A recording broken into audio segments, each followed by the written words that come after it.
Saul and the Light. In our last story, Philip was used to preach the gospel in Samaria. He preached in the desert to an Ethiopian official and baptized him. Now we peer into the dark heart of Saul. His corrupt and evil mind was filled with hatred towards Jesus and the church. Yet no man is immune to the loving touch of Christ. No amount of hatred could ever darken the light of God's Son. Inspired by the book of Acts. Welcome once again to today's episode of the Bible in a Year. In yesterday's episode, we heard how Saul's persecution of the church had led to a great scattering of believers, a dispersion of Christians. What the enemy meant for evil to stop God's work in the world ultimately led to the message of Jesus spreading far beyond Jerusalem and even beyond Israel itself. We heard how Philip shared the good news with an Ethiopian man who then took the message of salvation with him to the ends of the earth. Today we'll hear how Saul, in the midst of his campaign to destroy the church and the message of Jesus, encounters the very one that he is persecuting. It is on the road to Damascus. He will be physically blinded, but have his spiritual eyes open to the truth of who Jesus is, and there receive the highest calling of all, which is to take the very message that he wanted to destroy to the ends of the earth. Let's listen now to today's reading. His every breath was filled with hatred and murder, filled with zealous rage towards the church. Saul stood under the torchlight in the courthouse. He watched as the temple judge put pen to parchment. The words gave him complete authority to drag any man, woman, or child into the city streets and end them. The letters were his license to kill. Saul took the letters and shoved them into his bag. He slung it over his shoulder and left the temple in a fury. He mounted his horse and rode in the night towards Damascus. There he would round up every last Christian like cattle. He would put an end to the life of Jesus once and for all. The darkness was draped heavily over the skies as Saul rode. The stars were hidden by thick clouds. Saul's heart was as black as the night. He was hell-bent on destroying the followers of Jesus. He despised their gospel. It was a direct threat to everything he had built his life upon. Piety, holiness, and perfection, these were Saul's goals. He desired power. He desired holiness. He desired for God to approve of him because of his actions, not some act of grace or mercy. Saul wanted to earn God's love. Saul's horse rode violently into the cold, dark nothingness. The road ahead of him was barely seen by a small torch Saul held in his hand. Damascus was not too far away. All of a sudden, Saul's torch snuffed out and his horse stopped abruptly. With his light removed, Saul could see nothing. The silent and dark night was maddening.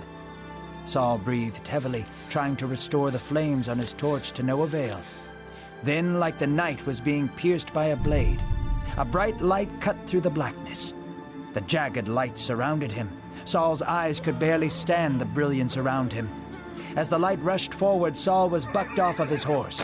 He hit the ground with force, and his horse ran away. A voice as clear as can be spoke through the light.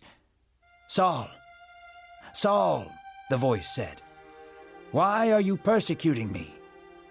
Saul stood to his feet, trying to see who dwelled behind the radiance. "Who are you?" he asked with panic in his voice. "Who is speaking?" The light danced in 100 different directions like a weaved tapestry. "It is I, Jesus, the one whom you have persecuted. Why are you kicking against the goads? Why do you deny who I have called you to be?" The men who were following Saul could hear the voice, but could not see the bright light dancing around Saul. They saw him on his knees, panicking as he listened to the terrifying voice of Jesus. Saul fell to his face and closed his eyes. Then the light vanished. Silence returned to the dark night, and flames were restored to Saul's torch. However, Saul opened his eyes to discover he was blind. Saul's companions led him by the hand to Damascus. There he laid in bed for 3 days, silently seeking answers from God. He neither ate nor drank. He simply waited until God spoke to him about what he had seen and heard. There was a believer in Damascus. named Ananias. He was an older man and very attentive to the will and direction of God. Early in the morning he sought the voice of Christ. As he prayed, the silent prompting of God's Spirit spoke to him. "Rise," he said. "Not too far from here, in the house of Judas, there is a man named Saul. He is praying and seeking God. You must go to him and tell him of me." Ananias shook his head. "Lord, I have heard of this man. He is the cause of much evil to your people. His hands are stained red with the blood of believers. Go, for I have chosen him to carry my name and proclaim me to the Gentiles. I will show him how much he will do and suffer in my name," the Lord answered. So Ananias packed a small bag and left for the home where Saul was waiting. Saul was still shrouded in darkness. In the night he closed his eyes and saw visions of a man named Ananias. But all was a blur to Saul. Everything was confusing. He did not know what the Lord was doing. As Paul sat in darkness, his heart began to soften. Saul heard the door creak open. "Brother Saul," a voice said, "I am Ananias. I have been sent by Jesus to heal you." Saul's heart ached when he heard the name of Jesus. The words of the bright light still echoed in his mind. Tears fell from Saul's blind eyes. Then, as Ananias prayed over him, Saul began to regain his sight. It was as if scales were peeling away. In that moment, Saul's heart was changed. He not only saw the daylight, but he saw the light of Jesus. He understood in a moment all the things he had done. It was overwhelming. After being baptized, Saul presented himself to some of the disciples at Damascus. They were the ones he planned to kidnap and kill. They watched as he entered the room with his head held low. They were skeptical, but could clearly see that something was different about him. Peter sat among them. He was protective over the rest of the disciples. He did not want a wolf among sheep. "Who is Jesus?" he asked plainly. There was a long pause. Saul's face was filled with anguish and regret. He remembered what he had done and what he had said. There was blood on his hands. "He is the Son of God," Saul answered. As he said these words, the entire room gasped. They were amazed that Jesus had touched the heart of someone so dark and so evil. "Is this not the man who watched as Stephen was stoned?" someone shouted. "He has probably come to kidnap us and bind us." But Saul remained with the disciples for a long while and learned under them. He listened to their words. He prayed with tenderness. Day by day, they watched this once evil man turn into a minister of grace. Soon he appeared in front of the Jews in Damascus and proclaimed the truth of Jesus as the Christ. So much that they plotted to kill him. So the apostles lowered him down and sent him back to Jerusalem with Barnabas. Thus began the epic journey of the suffering servant of Christ. The man who once sought the lives of Christians would lay his life down daily for the advancement of the gospel. Saul's life would prove as a symbol to all those who feel like they are too lost to come to God. He is proof that nobody is outside the reach of a tender and loving Savior. Saul is relentlessly pursuing the followers of Jesus, determined to destroy once and for all this new movement, the Christian faith that is threatening everything that he holds dear, all of his traditions, all of his religion. Saul was zealous for God, but he was misguided. He's still stuck in the chains of legalism and good works, unable to understand who Jesus is, despite his years of studying the law and prophets. So Saul asked the high priest for letters to the temple in Damascus, authorizing him to round up as many Christians as he could, people known as followers of the way, and then to throw them in jail or worse. But God had other plans. And in today's reading, we hear how God went to supernatural lengths to reach Saul and to stop him in his tracks. For there on the road to Damascus, on his way to destroy the church, Saul was blinded by the light of heaven. This is the resurrected Christ himself. There on the ground, Saul could see nothing but the glorious light of Christ and the voice that came to him. This is Jesus, asking Paul, "Why are you persecuting me?" Jesus asked Saul, Why are you fighting against me and what I am telling you to do?" You see, though Saul did not yet know it, God had a heavenly, high calling and purpose for him. God would not take away this man's zeal or deep understanding of truth and scriptures. Rather, he would fulfill the scriptures in the life of Saul, and he would become the great missionary of the church. So after being knocked off his horse, Saul then blindly stands to his feet, and already God is changing him. Jesus is changing him. For when he opens his eyes, he found that he could not see. Saul is now physically blind, and for many years he had lived in spiritual darkness and blindness and had physical sight. But now the tables are turned. God had begun to open his spiritual eyes, but he is blind and helpless. His companions lead him to Damascus, where he stayed for 3 days, fasting and drinking nothing. As Saul waited, not knowing what would come next, God was working behind the scenes, as he always is. He appeared in a vision to a believer in Damascus, a man named Ananias, and God told him that he was to go to Saul. Understandably, Ananias was concerned because he had heard about Saul, how vicious he was, how he was attacking Christians and attempting to destroy the church. Did God really want Ananias to go talk to this man? Notice that God did not chastise him or get angry for his questions.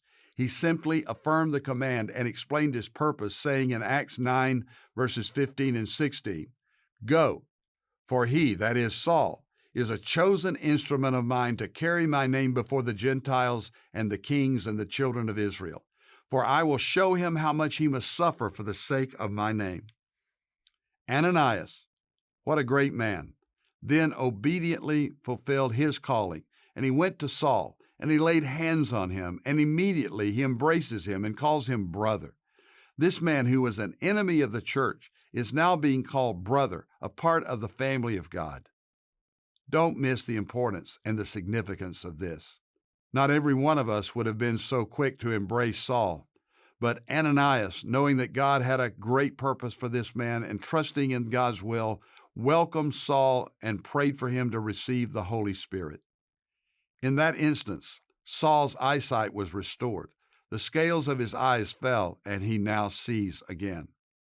Saul was then baptized, and immediately is transformed into a force for the gospel, a fearless, faithful evangelist who would spread the gospel, pointing others to Jesus everywhere he went. The disciples were confounded and confused and a little uneasy, but as they heard this man preach, as Saul witnessed of the good news, they were sure now that he is a changed man, and the murderer becomes a missionary. Soon Saul returned to Jerusalem, but when he tried to join the disciples there, again he was faced with some fear and skepticism. But a man by the name of Barnabas, just as Ananias had done, welcomed his new brother in Christ.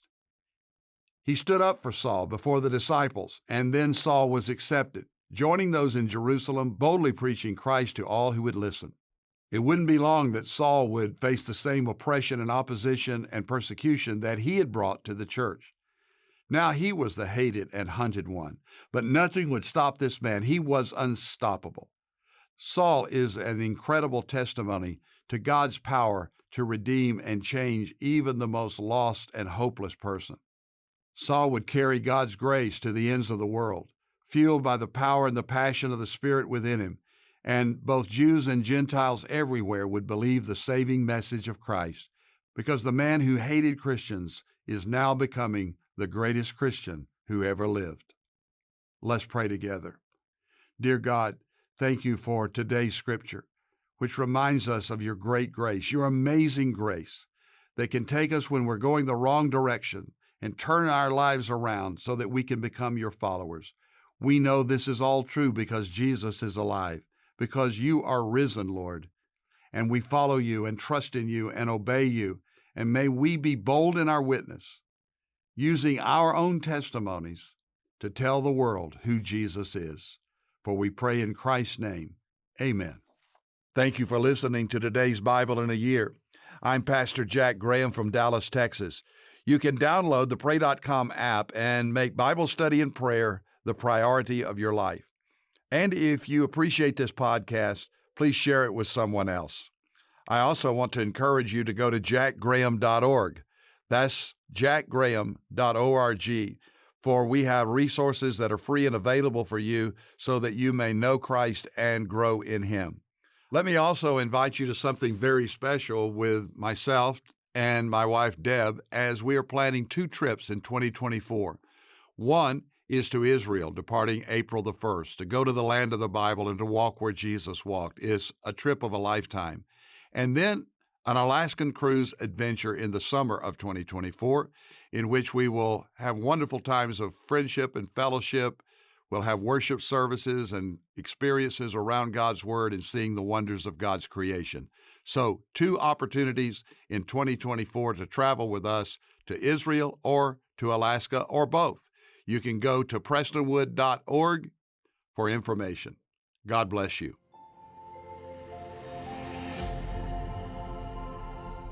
This episode is sponsored by Medishare, an innovative healthcare solution for Christians to save money without sacrificing quality.